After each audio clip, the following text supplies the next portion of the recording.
வணக்கம். திசைகளின் 10 மணி செய்திகள்.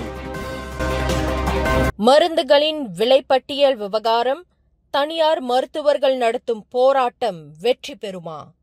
தனியார் கிளினிக்குகள் மற்றும் தனியார் மருத்துவமனைகள் மருந்துகளின் விலைப்பட்டியலை பார்வைக்கு வைக்க வேண்டும் என்ற புதிய சட்ட விதிமுறை மே 1 அமலுக்கு வந்த வேளையில் அதனை கடுமையாக எதிர்க்கும் மருத்துவர்கள் வரும் செவ்வாய்க்கிழமை புத்ராஜயாவில் சுகாதார அமைச்சு முன் மிகப்பெரிய ஆர்ப்பாட்டத்தில் ஈடுபடவிருக்கின்றனர்.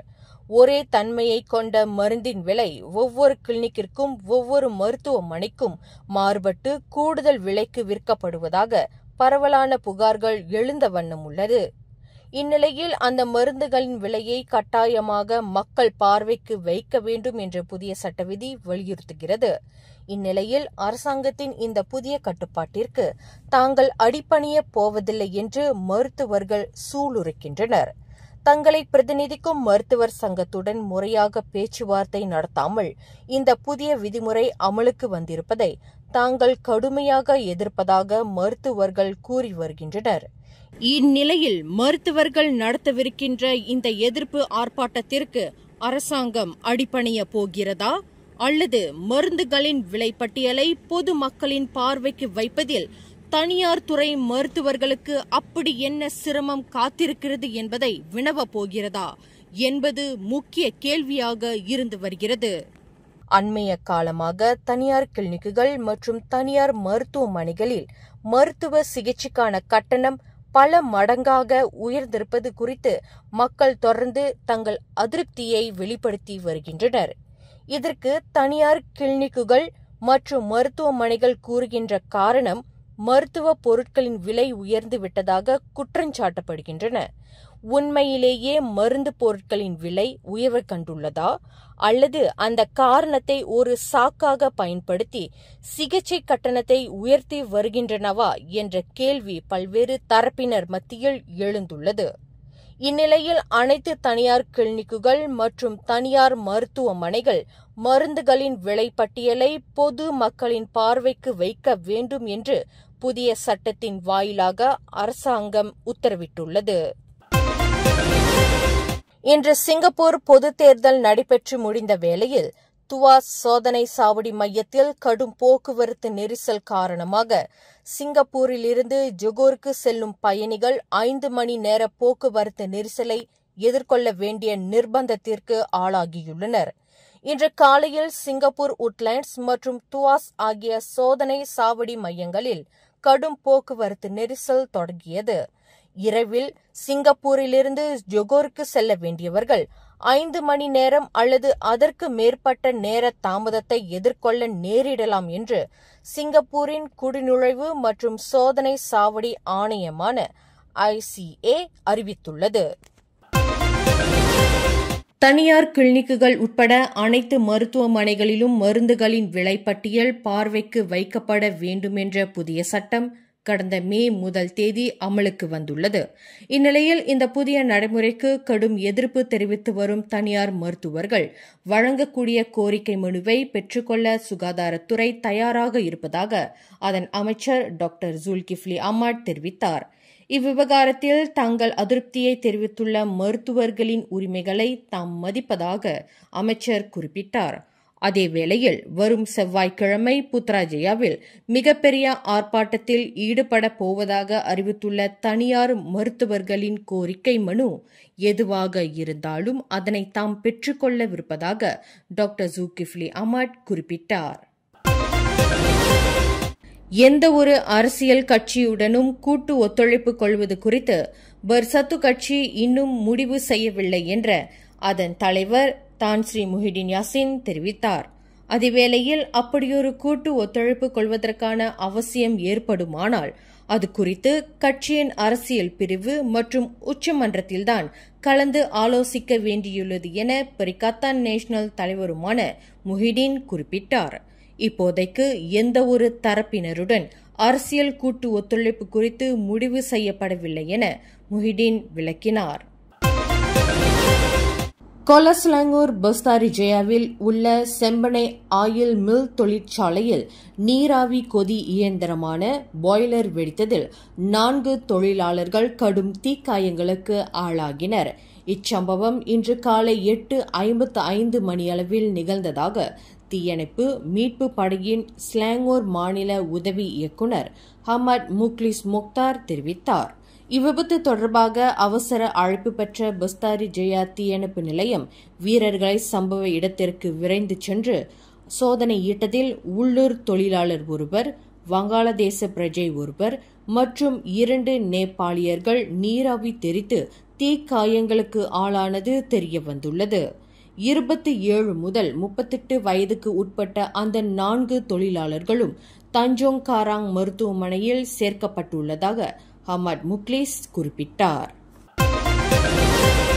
ஒரு ஸ்டார் இல்ல, 2 ஸ்டார் இல்ல, ஒரே இடத்துல பல திரை நட்சத்திரங்களுடன் 17th Annual Edison Awardsல Dine with Stars. Penang spice arena May 17 மாலை 5 மணி. உடனே டின்னர் டேபிளை புக் பண்ண மை டிக்கெட் ஏசியாவை விசிட் பண்ணுங்க.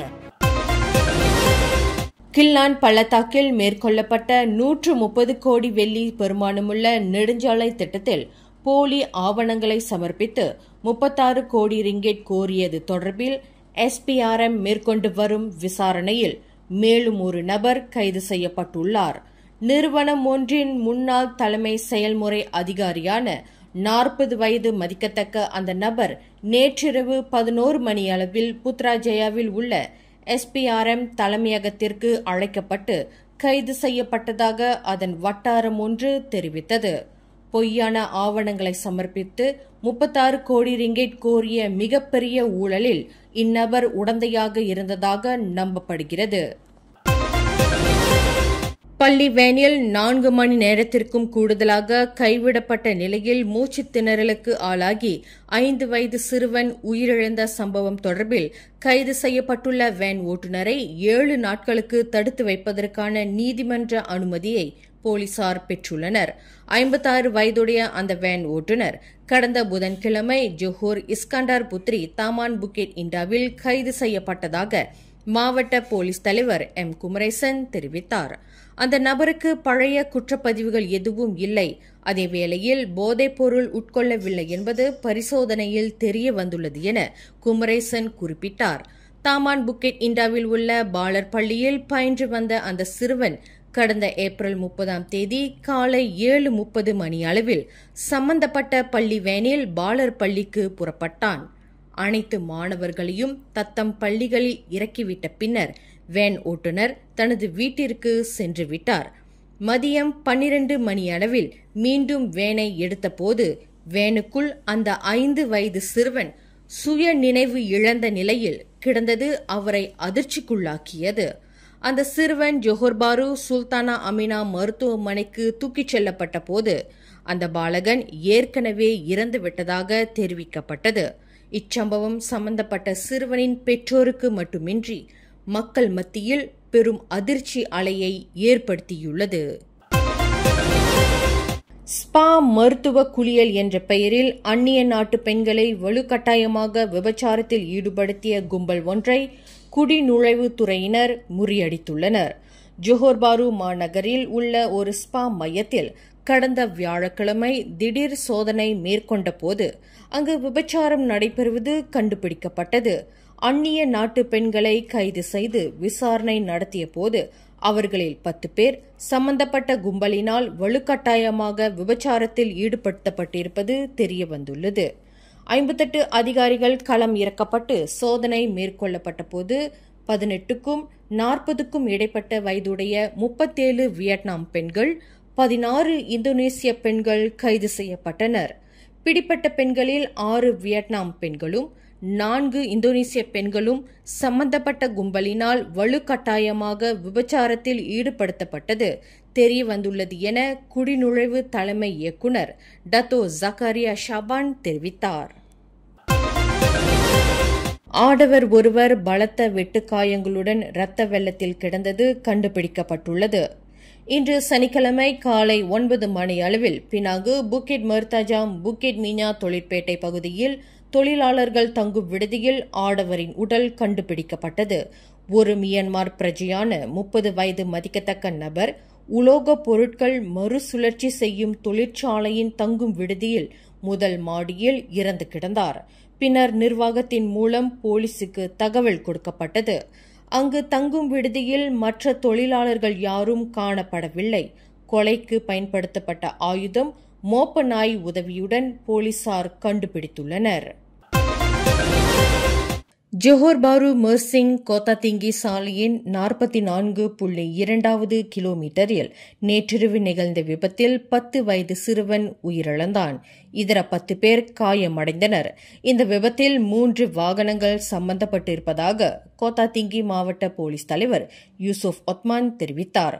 புரோட்டோன் சாகா காரில் பயணித்த அந்த சிறுவன் சம்பவ இடத்திலேயே மாண்டதாக அவர் குறிப்பிட்டார். மேலும் செய்திகளை தெரிந்து கொள்ள கீழே இருக்கும் பெல் பட்டனை அழுத்துங்கள். உங்கள் மகிழ்ச்சியை வெளிப்படுத்த லைக் மற்றும் ஷேர் செய்யுங்கள். தொடர்ந்து திசைகளோடு இணைந்திருக்க சப்ஸ்கிரைப் செய்யுங்கள்.